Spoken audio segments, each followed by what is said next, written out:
For 20 years, they called him nothing but the janitor. He scrubbed their floors, took their insults, and stayed silent. But what they didn't know, is that he once ran a state crime lab, and that the school that mocked him, was hiding a body beneath its walls. Now he's back, and he's about to solve the 20-year-old murder they buried under ivy, privilege, and silence. Westbridge Academy stood tall like a fortress of power, all white stone walls, ivy-covered windows, and students in blazers worth more than some people's rent. Generations of rich, white families sent their children here, certain they'd be groomed for greatness. They didn't notice the janitor. No one ever did. Mr. Darnell pushed his mop bucket down the pristine hallway as laughter echoed behind him. The students didn't even lower their voices. "Bet he doesn't even speak English," one boy sneered. Another added, "He's probably just here for the free lunch." They all laughed. Darnell didn't look up. He never did. Gray beard, bent back, eyes tired but alert, he'd been mopping these same hallways for over 20 years. The floors gleamed because of him. The students didn't. They treated him like a shadow. And that's exactly how Darnell liked it. Until the day everything changed. It started in the East Wing, an area sealed off long ago, rumored to be haunted. A freshman, Nathaniel, dared to sneak in. The corridor was cold, dusty, and dead silent. As he tiptoed inside, he noticed something odd, a tile slightly raised on the floor. He pressed it.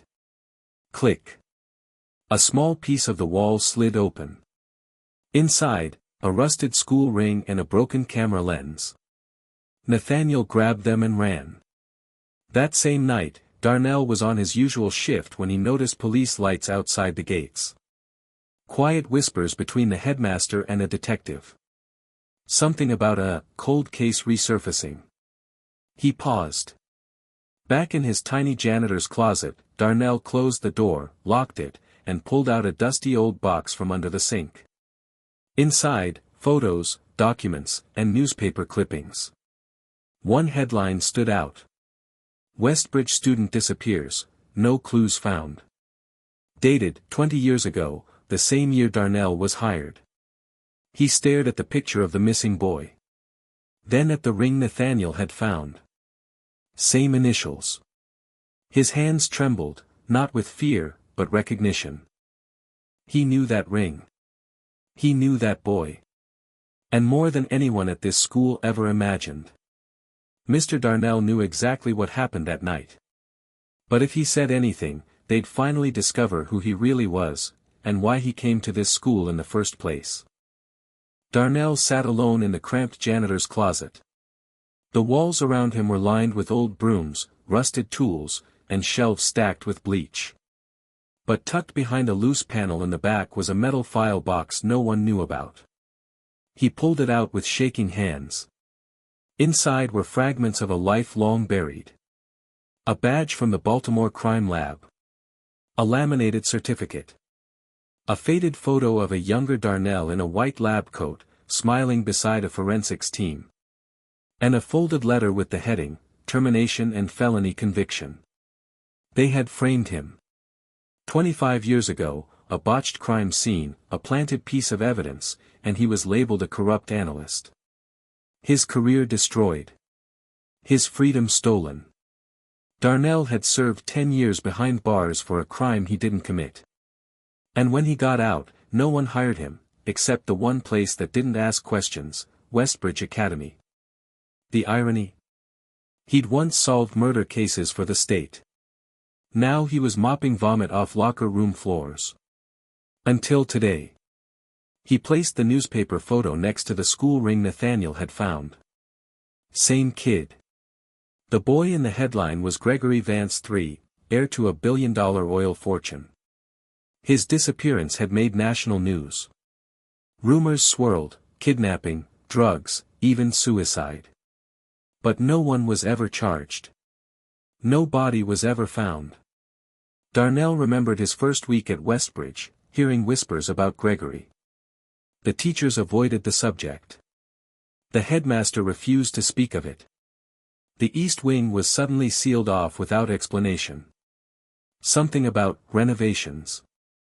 But Darnell had seen the blood. Just a small stain behind a radiator. The kind you only notice if you know what blood looks like after it's been cleaned too well. He didn't ask questions back then. He was fresh out of prison, lucky to have a job. But now something had changed. The police were back. Someone had stirred the ashes. Later that evening, while cleaning the science wing, Darnell saw Nathaniel's face peeking nervously around the corner. "You're the janitor, right?" the boy asked. Darnell nodded slowly. I found this. I think it's important." The boy handed over the broken camera lens and ring. Darnell studied them under the flickering hallway light. His expression hardened. This wasn't a game. That camera had been hidden for a reason. And whoever hid it didn't want the truth to come out.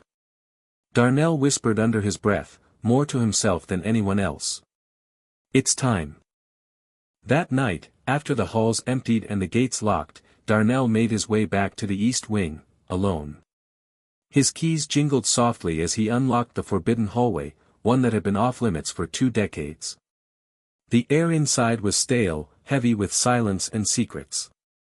His boots echoed against the dusty tile as he moved forward, every step stirring memories he had forced himself to forget. Darnell paused where Nathaniel had found the ring, a loose tile near the radiator. He knelt, pulled it free, and ran his hand into the opening. Nothing but cold cement. He scanned the wall with his flashlight. And there it was, barely visible, behind flaking paint and cobwebs, a tiny, rusted hole where a hidden surveillance camera once sat. He recognized the model. Infrared. Motion activated. Expensive. Why would a private school in 2005 install something like this in a hallway no one used? Unless someone had something to hide. Back in his closet, Darnell carefully dismantled the lens Nathaniel had found. It was scorched on one side, likely fried during the same renovation that closed the wing. But the internal microchip was still intact. His hands trembled. Years ago, he had built crime scene tech from scratch. Now, in the dim light of a janitor's closet, he grabbed old parts from broken laptops and rigged a makeshift connector. He plugged it in. The screen blinked. Static. Then, a grainy, flickering image appeared. A hallway. The East Wing. Dated April 4, 2005. The frame jumped every few seconds. Then, movement. A teenage boy, running. It was Gregory Vance. Shirt torn. Face bloody. Terrified. A second figure appeared behind him, taller, older, face hidden under a hoodie. Gregory turned the corner and vanished from view. Then, nothing. The screen froze. Corrupted file. No more footage. But Darnell had seen enough. His heart pounded in his chest. That camera had captured Gregory's final moments, and someone had gone to extreme lengths to erase the truth. Only they hadn't erased it all. Someone at Westbridge had chased that boy. Someone had likely killed him. And Darnell, once just a janitor in their eyes, now held the only piece of evidence that proved the elite school's darkest secret. He backed away from the screen, breath heavy, hand on his chest. He whispered to the photo pinned on the inside of his locker, a picture of his daughter, taken before his wrongful conviction. "I'm gonna finish what they stopped me from doing. I'm gonna find justice. For him, and for me." Outside, thunder rolled across the night sky. The next morning, the school buzzed with energy. Students laughed, teachers lectured, and no one gave Darnell more than a passing glance. But his mind was spinning. He had watched Gregory Vance's last known moments on a camera no one admitted existed, in a hallway sealed off for renovation. As he polished the brass doorknobs in the administration wing, he stared at the wall of headmaster portraits. Every decade, a smug white man with a perfect smile. Except one. The current headmaster, Henry Fielding, had taken over the year Gregory vanished. Darnell looked into those cold blue eyes in the photo and saw something now that he hadn't before: fear. Darnell knew how cover-ups worked. He'd once testified against police officers who buried evidence to protect the institution. It wasn't about truth, it was about image. Gregory Vance wasn't just a student. He was a legacy. A symbol of elite status. If it ever came out that something happened to him inside Westbridge, if it involved one of their own, the school would collapse under scandal. Which meant only one thing. The headmaster knew. Darnell entered the faculty lounge under the guise of cleaning. On the far wall was the sealed file cabinet where disciplinary records were kept. He'd never dared touch it before. But today, he had a reason. He jiggled the lock carefully with a thin shim he'd made from an old cafeteria tray. It clicked open. Inside, yellowing folders stuffed tight. He flipped through until he saw a name that sent chills down his spine. Tristan Fielding, suspension notice, 2005. Tristan. The headmaster's son. Darnell's eyes narrowed. The incident date matched the week Gregory disappeared. But there were no details, no teacher signature, no student witness. Just one line: violent misconduct, handled internally. His fingers trembled as he pulled out his phone and snapped a photo of the file. He barely had time to slide the drawer shut before he heard footsteps. He turned. It was the headmaster himself. Mr. Fielding froze when he saw Darnell near the file cabinet. "Looking for something, Mr. Darnell?" he asked, coldly. Darnell gave a small, tight smile. "Just dusting, sir. You know how these records attract mildew." Fielding's eyes lingered on the cabinet, then on Darnell's hands. His lips curled into something that wasn't quite a smile. "Stay in your lane, Mr. Darnell. You wouldn't want to make mistakes. Again." The word hung in the air like poison. Darnell held his gaze. Some mistakes deserve to be fixed. Even after 20 years. For a second, the headmaster's face twitched, a flicker of something raw. Then he turned and walked out, his footsteps fast and furious. Darnell stood alone, heart pounding. Now he knew. He wasn't just chasing a mystery. He was chasing a cover-up protected by power and blood. The next night, long after lights out, Darnell crept through the East Wing again, but this time, with purpose. He had Gregory's photo in his pocket, the camera lens in his bag, and a fire building in his chest. He needed more than old files. He needed something no one could deny. He made his way to the boiler room, the deepest part of the school, where the walls sweated heat and the pipes moaned like voices. But behind the water tanks, hidden behind a rusted electrical panel, was an old latch. He'd noticed it 15 years ago while fixing a leak. Back then, he thought nothing of it. Now, he knew better. He yanked the latch. A metal hatch creaked open, revealing a narrow passage sloping underground. The air inside was cold, musty, untouched for decades. Darnell ducked and stepped inside. His flashlight cut through the darkness. Cracked stone, old wires, forgotten student graffiti. But what struck him was how engineered it was. Not just some crawlspace, a tunnel. A hidden structure beneath the school. He walked until he reached a sealed wooden door. Faint lettering barely visible, Archives, 1970. He kicked it open. Inside was a small chamber. Books.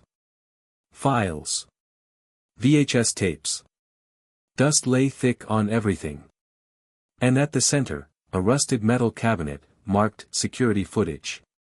Darnell's breath caught in his throat. He pulled out an old cassette labeled East Wing, April 4, 05, Gregory V. His fingers shook. The same date as the footage on the broken chip. But this might have the rest of the recording. Uncut. He shoved it into his backpack and turned to leave, when something on the floor stopped him cold. A shoe. A boy's shoe. Faded, moldy. The logo still readable, GVI, Gregory Vance III. He stood frozen. For years, the school claimed Gregory ran away. Or that he was kidnapped off campus. But this? This meant Gregory never left. Darnell took photos of everything. The shoe. The label. The inside of the chamber. He heard a noise behind him. He spun, flashlight raised. Nothing. Just silence. But Darnell knew. Someone else had used this tunnel. And someone didn't want it found. Back in his closet, Darnell examined the VHS tape. He no longer had a working player, but he knew who might. An old teacher, Mr. Cromwell, a man Darnell trusted. A man who had once whispered, "They're hiding something, you know." It was time to bring him in. But first, he locked everything in a fireproof box and hid it behind the mop sink. Just in case. He looked at Gregory's photo again. "Hang on, boy. I'm coming." Early the next morning, Darnell approached the one man on campus he believed could be trusted, Mr. Cromwell, the school's oldest history teacher. White, mid-60s, kind but weary, Cromwell had seen generations of corruption flow through Westbridge, and had kept his mouth shut. But not out of fear. Out of caution. He was sitting alone in the library when Darnell walked in, carrying a dusty VHS tape in a paper bag. Cromwell's eyes widened. "Is that what I think it is?" Darnell sat across from him without a word and pulled out the tape. The label was clear, East Wing, April 4, 05, Gregory V. Cromwell leaned back, silent for a moment. Then he whispered. "I always suspected they covered it up." The night Gregory vanished, the board called an emergency meeting. All we were told was, "Don't ask questions." A week later, the security team was replaced, the tapes gone, and Tristan Fielding was suddenly transferred to a school in Europe. Darnell stared hard at him. "You knew something and didn't say anything." "I tried, Darnell. I submitted a report. It was erased. I was threatened. My tenure was nearly revoked." He looked down. "They buried this. Just like they buried Gregory." Darnell placed a hand on the table. "I need to see what's on this tape." Cromwell nodded slowly. "I still have my old VHS player. Come tonight." That evening, in Cromwell's office, doors locked, windows covered, they plugged in the tape. The screen flickered. Static. Then. The East Wing hallway appeared, black and white footage. Gregory stumbled into frame, clutching his ribs, limping. Behind him, Tristan Fielding. Tall. Furious. Shouting something the audio didn't pick up. Then a third figure entered, Mr. Henry Fielding. The headmaster. The father. Cromwell covered his mouth. "My God." On the screen, Gregory tried to run. Tristan grabbed him, slammed him into the wall. The boy fell limp. Henry Fielding yelled something, then looked straight into the camera, and reached up. The footage cut off. Darnell's hands balled into fists. This wasn't just an accident. It was a murder, and a cover-up. And Henry Fielding, the man who now stood at the top of Westbridge, was behind it all. Cromwell shook his head. "If this gets out, the school, the donors, the whole legacy, it will burn." Darnell stood slowly. "Good. Then maybe it's time it burned." Outside, a black SUV rolled to a stop near the staff lot. Inside, two men in suits made a call. "He has the tape. Proceed with caution." By morning, Mr. Darnell knew he had stepped onto a dangerous path, but there was no turning back. The footage didn't just prove Gregory had died on campus. It proved who did it, and who helped cover it up. The entire school was built on silence. And silence, he knew, was beginning to crack. He arrived at the school's tool shed to start his morning shift, only to find the door broken, his things tossed on the ground. His mop, uniform, even the coffee mug with his daughter's photo, shattered. On the wall, written in red paint. "Stop digging." His hands shook. Not from fear, from rage. He'd spent 20 years swallowing insults from spoiled boys in tailored uniforms. He'd been humiliated, overlooked, erased. But now they were trying to erase the truth again, with threats. And that meant only one thing: they knew he had the tape. At lunch, he quietly pulled Nathaniel aside behind the gym. The boy had helped start this, he had a right to know. "You didn't just find a ring," Darnell whispered. "You found a grave." Nathaniel's eyes widened. "Is that why the cops are back?" Darnell nodded. "But they're not all here to help. Some are here to silence." The boy hesitated. "What do you need me to do?" Darnell smiled faintly. "Watch. Listen. And if anything happens to me, tell Mr. Cromwell. Tell him to go public." Nathaniel swallowed hard and nodded. Meanwhile, inside the headmaster's office, Henry Fielding stood at the window, watching the janitor from above. Beside him, Tristan, older now, sharper, wearing a tailored suit, leaned against the desk. "He's getting too close," Tristan muttered. Fielding didn't blink. "He won't do anything. He's an ex-con. No one will believe him." Tristan raised an eyebrow. "That tape says otherwise." The headmaster turned. "Then we make it disappear. And if Darnell doesn't cooperate," he trailed off, eyes cold as stone. That evening, as Darnell left the campus gates, a black SUV began tailing him. He took a sharp turn, ducked into a back alley, and sprinted through the old industrial zone, heart pounding.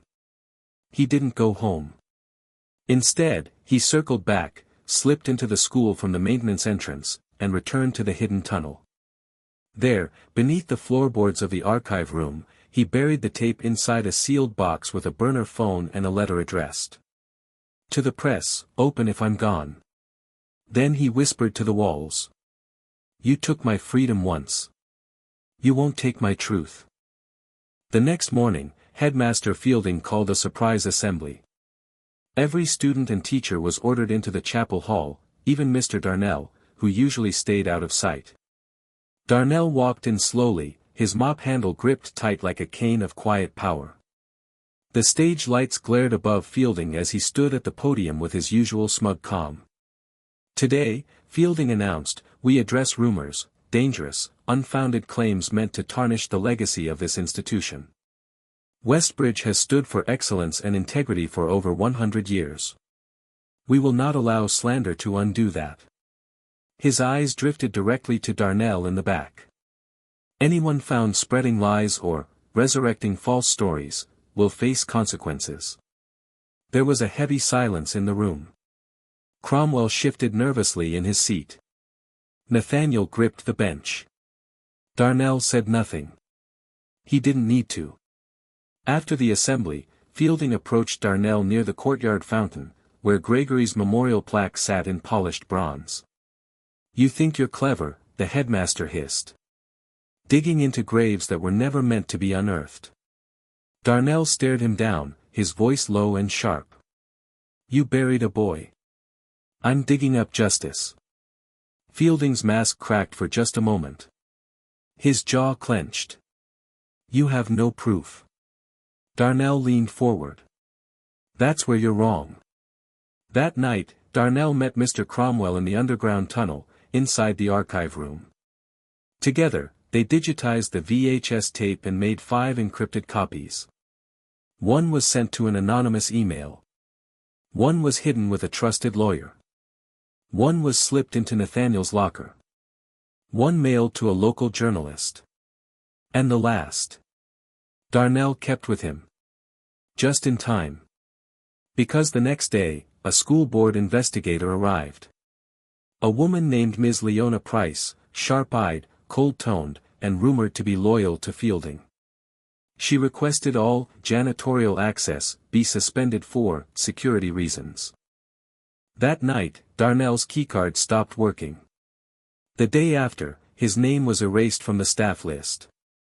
And the day after that, his locker was found empty. But Mr. Cromwell knew better.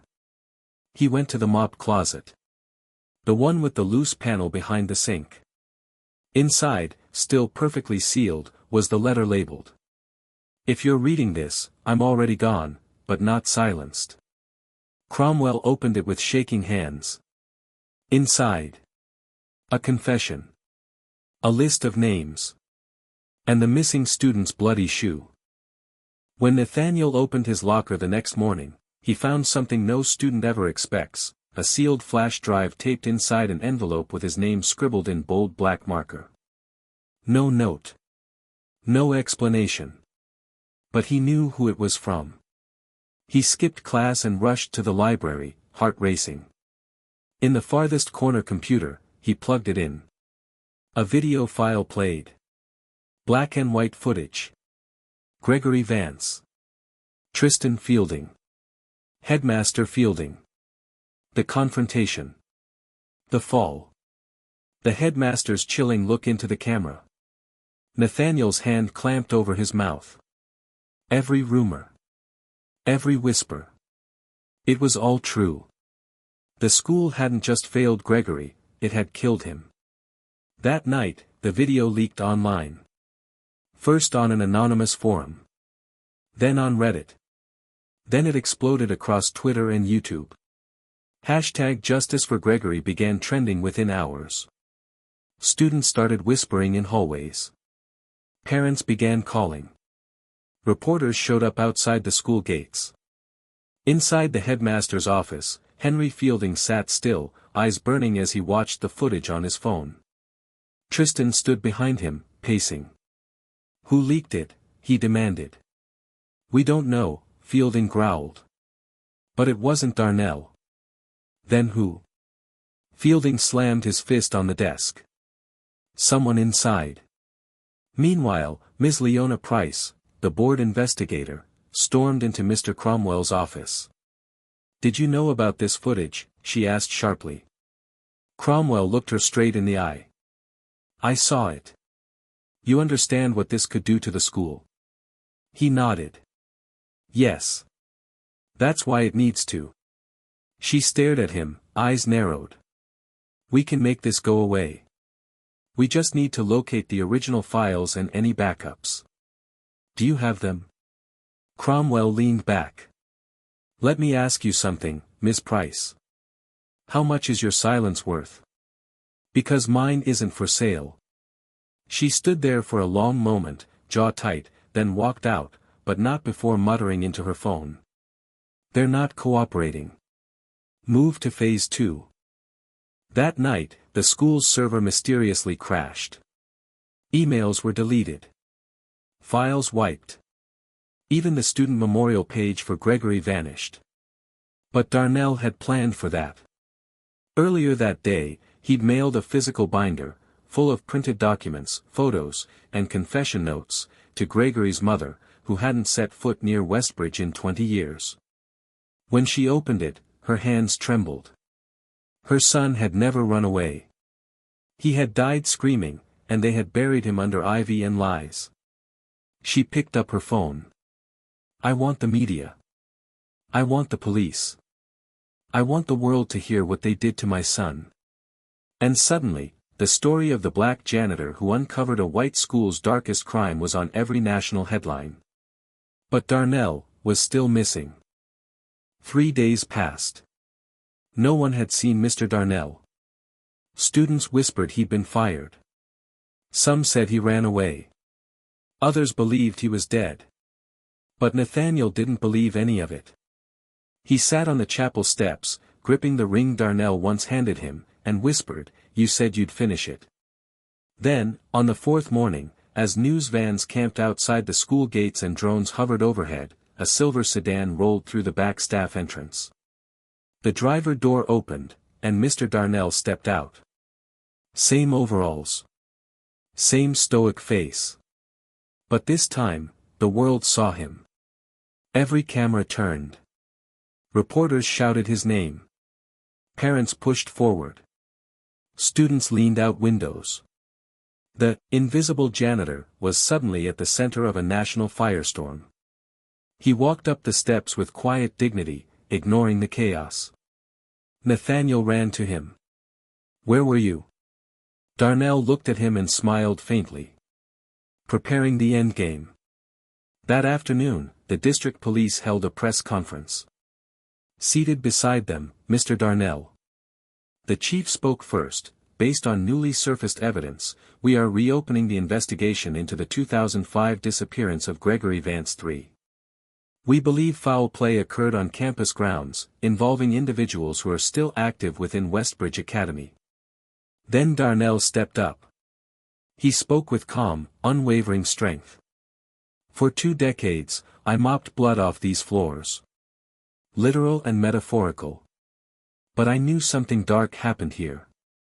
I came not just to survive, but to find truth."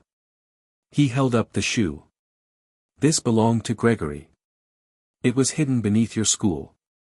Alongside surveillance footage, disciplinary records, and silence." The crowd gasped. That evening, Henry Fielding was placed on administrative leave. Tristan was nowhere to be found. Inside the school, staff scrambled. Students protested. Alumni called for the removal of the entire board. And Darnell? He went back to work. Not mopping floors, but helping police search the East Wing. He opened a rusted storage hatch no one had touched in years. Inside, was the skeleton of a teenage boy. Clothing faded. Wallet still intact. School ID confirmed it. Gregory Vance III. A nation mourned. Gregory's mother collapsed in tears outside the school gate. Reporters stood speechless. And for the first time in 20 years, the truth had a body. Darnell looked to the sky, whispering.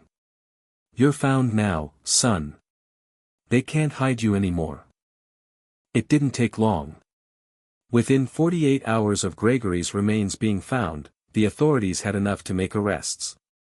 The news headlines screamed across every screen in America. Headmaster and son accused in 20-year cover-up at elite private school. Black janitor uncovers hidden body, buried secrets. Henry Fielding was arrested at his estate. Calm at first, he denied everything. But as the evidence mounted, the footage, the shoe, the records, his composure cracked. Especially when detectives revealed they'd found matching DNA under Gregory's fingernails.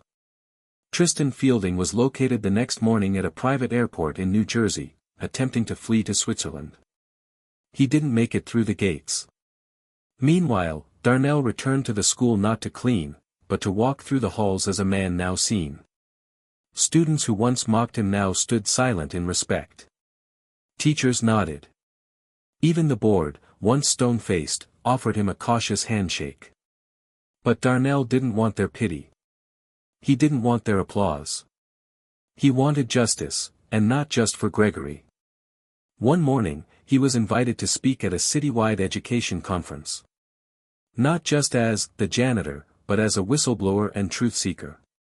The host introduced him as the man who held this country accountable when no one else dared to. He stood before the crowd, calm and steady. "I wasn't just overlooked," he said, voice rich with emotion. "I was stepped over, laughed at, dismissed. They thought I was just a mop and a rag. But I was a man with memory, with eyes, with a past. They tried to bury me in their silence. But I came back with the truth."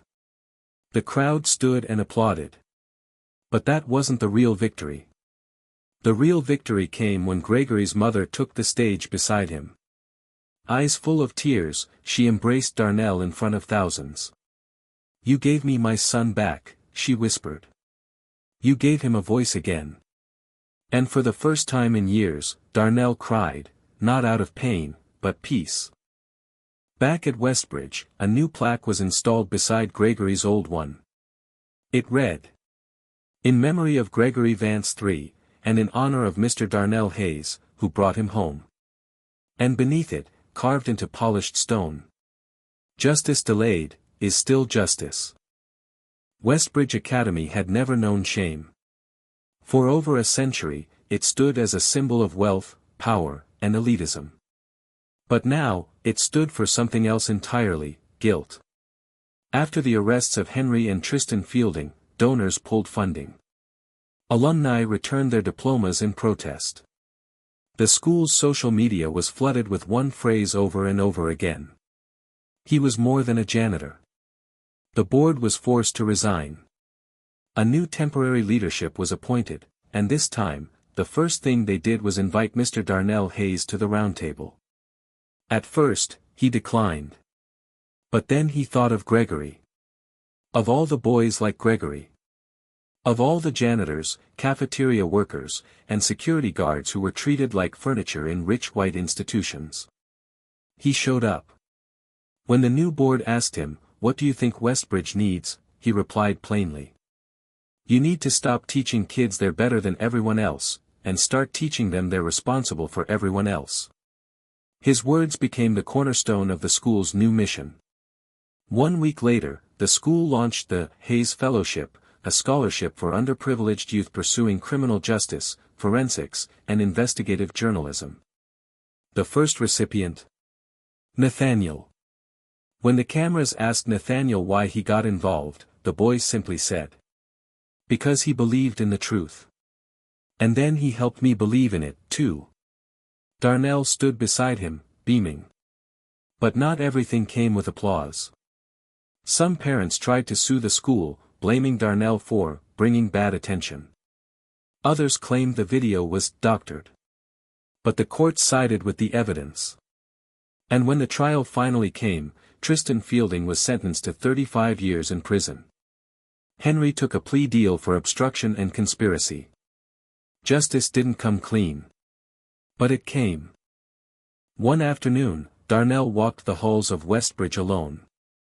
No mop in hand. Just memories. Gregory's memorial was now surrounded by flowers, letters, candles. A little first grader, a white boy in a blazer, stopped him in the hallway. "Are you the man who found Gregory?" Darnell knelt down slowly. "I am." The boy smiled wide. "I want to be like you when I grow up." Darnell's throat tightened. He nodded, voice soft. "Then promise me something. Don't ignore people just because others do. That's where justice dies." The boy nodded seriously, then ran off. Darnell turned, tears brimming in his eyes, and walked into the sunlight. 6 months later, the school looked different. Gone were the gold-framed portraits of smug white headmasters. In their place hung a series titled The Forgotten Voices, portraits of former workers, the security guard, the cook, the custodian, the nurse. All those who'd once been invisible. At the center of the hallway now stood a large framed photo of Mr. Darnell Hayes, under the heading Truth Keeper. That morning, for the first time in 21 years, Darnell didn't enter through the service gate. He stepped out of a city car wearing a black tailored suit, clean-cut, pressed, and proud. Students whispered excitedly as he walked through the front doors. "That's him. He's the one who solved it. He's a legend." The same halls where he used to mop in silence now echoed with quiet respect.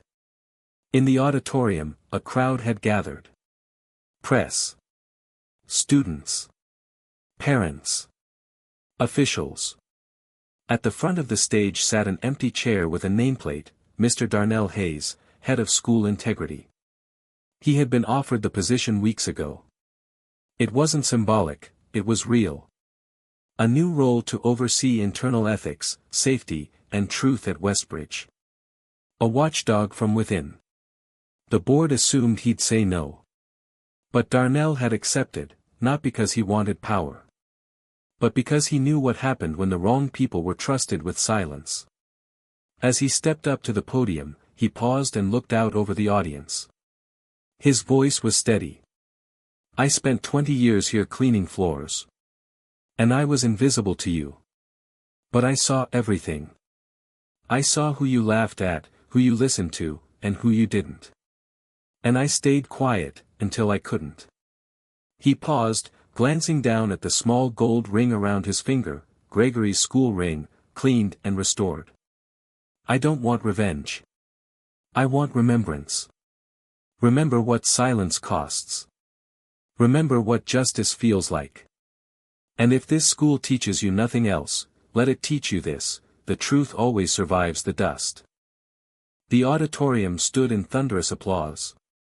Later, walking the campus grounds, Darnell passed the wall where a mural was being painted, a towering image of a black man in overalls, holding a mop in one hand and a flashlight in the other, standing over a broken floor tile. At the bottom were the words. They tried to bury him. But he came back with the truth. Darnell stopped, smiled softly, and kept walking. Spring came early that year. The ivy on Westbridge's ancient walls bloomed brighter than ever. For the first time, the school buzzed with more than just privilege, it pulsed with awareness. A shift had taken place, and its roots had a name: Darnell Hayes. In the cafeteria, a new plaque hung near the staff lounge entrance. To the ones who were overlooked. May your silence never be taken for weakness again. Darnell stood outside the janitor's closet one last time. He opened the door slowly, breathing in the scent of old bleach and worn wood. The room was just as he had left it, organized, neat, untouched. The tools he once used like armor now rested peacefully on the wall. He pulled a folded note from his coat pocket and placed it on the shelf. To the next one who feels invisible, you are not. He closed the door gently. Out in the courtyard, a crowd waited for him, students, staff, even Gregory's mother. She held a box in her hands. Darnell, she said softly, he would have wanted you to have this. Inside was Gregory's journal, returned by the police after the tunnel excavation. Pages filled with sketches, thoughts, even fears. But one line stood out, circled over and over in red pen. Someone will find out the truth. I know it. I believe it. Darnell's throat tightened. He gently closed the journal and nodded, holding back tears. Later that day, he stood on the roof of the school during sunset, overlooking the sprawling lawns. Beside him, Nathaniel. The boy had grown in just months, not in height, but in courage. You still think I should be quiet? Nathaniel asked with a smile. Darnell chuckled. No, son. I think it's your turn to speak. Nathaniel nodded. I want to tell stories like yours. Ones that matter. Darnell placed a hand on his shoulder. Then don't tell my story. Tell yours. The world needs it. As the sun dipped behind the hills, Darnell descended the rooftop stairs, each step lighter than it had ever been. Not because the weight was gone, but because he had passed it on. The camera of life no longer caught him mopping floors in the background. It captured him leading. Teaching. Remembered.